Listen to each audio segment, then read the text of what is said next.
Happy children's day all of my children. প্রত্যেক বছর 14ই November আমাদের ভারতবর্ষে এই শিশু দিবস পালন করা হয়।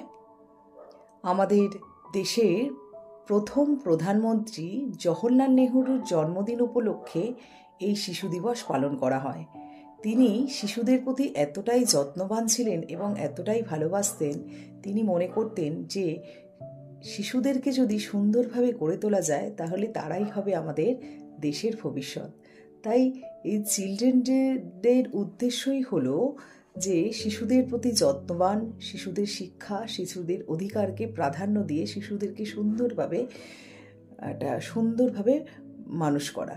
অর্থাৎ প্রত্যেকটা প্যারেন্টসের কাছে আমার আবেদন, তারা সুন্দর প্যারেন্টিংয়ের মাধ্যমে তাদের সন্তানদের সুন্দরভাবে দেশের ভবিষ্যৎ করে তুলুন। Happy children's day.